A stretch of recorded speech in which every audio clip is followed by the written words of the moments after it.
আমরা চটকপুরে সান্ডুপ Sherpa Lakshmi হোমস্টেতে 1 night stay করছি। এটা মোটামুটি per head fooding and lodging হচ্ছে 1300 টাকা, আর ছোট বাচ্চা সঙ্গে থাকলে তার 500 রুপিস। মোটামুটি সামনে একটা ভালো লন মতো আছে, ছোটোখাটো গার্ডেন, কিচেন গার্ডেন করা আছে। খাওয়া স্পেসটা মোটামুটি ছোটোর মধ্যে ভালো। রুমগুলো খুব একটা বড় না, একটু ছোটোর মধ্যে রুম।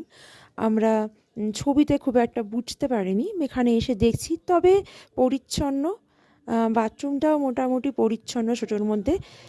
খুব কম স্পেস তা বলবো না, তবে দাবাই পানিতে যেখানে ছিলাম সেখানের তুলনায় এটা একটু ছোট। তবে আমাদের রুমটায় দেখতেই পাচ্ছেন 3টে বেড আছে, ডাবল বেড 3টে আছে, মোটামুটি ভালো। চটকপুরের ওয়েদারটা বড্ড সুন্দর, কখনো ভীষণ প্রেসিপিটেশন হচ্ছে, কখনো ভীষণ ফগ, আবার কখনো ঝলমলে আকাশ। মোটামুটি ভালো, ব্যবহার ভীষণ ভালো এখানকার যিনি হোস্ট। রান্নাটা ভীষণ সুন্দর, এদের বেশ টেস্টি রান্না, বারে বারে চা এরা ভীষণ অফার করছে, ভালো। এখানটা মোটামুটি আমি রেফার করব যে আপনারা এসে থাকতে পারেন, এক্সপিরিয়েন্সটা আপনাদের ভালোই হবে।